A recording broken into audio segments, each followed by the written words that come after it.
actually should say it back to me. We'll try that again. Happy Easter, everybody! Happy Easter! That's what I'm talking about. Isn't it really exciting today to be celebrating the life, death, and resurrection of Jesus Christ? Come on, that's what it's all about. Let's give Jesus Christ a hand clap. He's worthy of every bit of it. You know, I had something very interesting happen to me just recently with my daughter, Emily.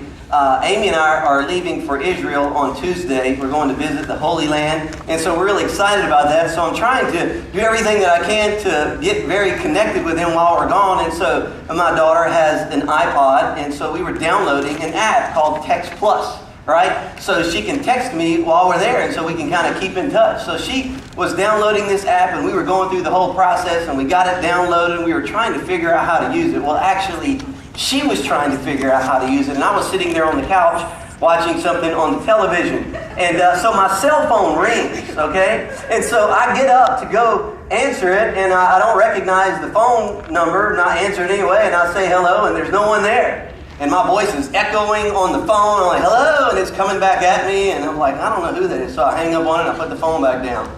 And about 5 minutes later, it rings again.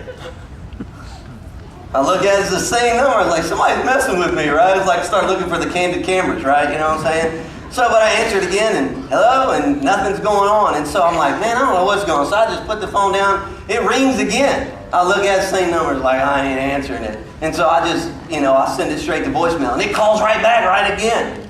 And so this goes on for probably 15 minutes. And so then finally I get a text. And it's the same number. I go, I don't understand. What is this? So then I look at the text, and it's from my daughter, Emily. And she goes, Dad, love you, Emily. And so I go, this is the same number that's been calling me. And so I've been sitting there with Emily sitting right next to me, and her phone's calling me, and I'm sitting right there, hello, and I'm talking to myself, and it's going through the phone. I didn't know what was going on, man. And so obviously this app also, you can make phone calls with it. And here I was missing what we were really trying to do here. And we got a great laugh out of it. Of course, I was laughing, and Emily still doesn't know what was going on. She was laughing because I was laughing, but you can tell she wasn't in on the joke, right? She's like, I want to know why so I can laugh harder. And I couldn't explain to her what was going on. But the thing about it is we are celebrating Easter this weekend, and I think it's very easy for us to get caught up in everything that is going on and miss what this is really all about.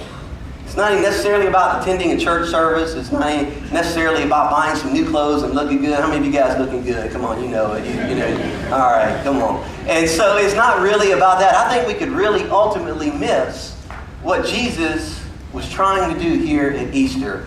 Look in your notes on this first verse in Matthew 20. Jesus says, this is what the Son of Man has done. In another version it says, this is what he has come to do. In other words, here's my purpose. I came to serve, not be served, and to give away my life in exchange for the many who are held hostage.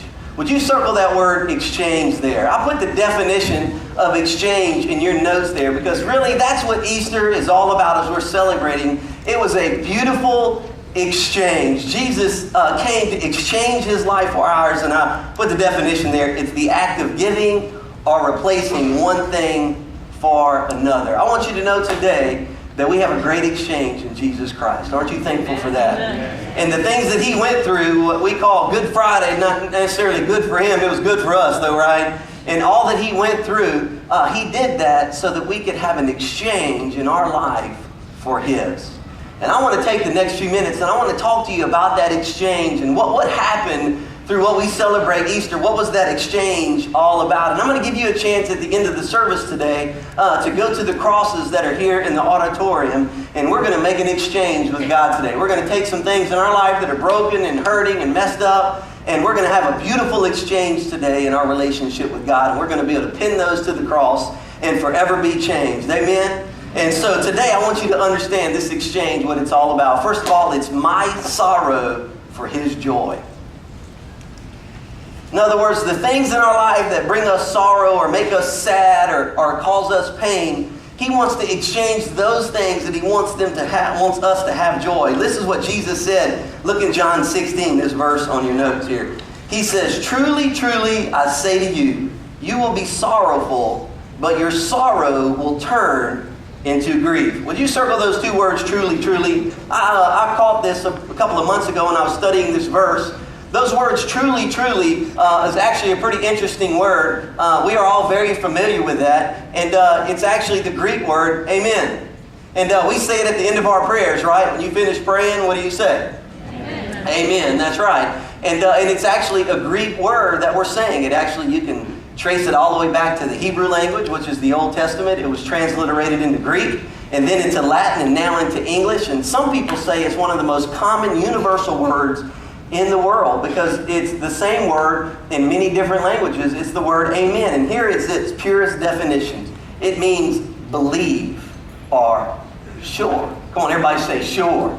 Sure. So when we finish praying,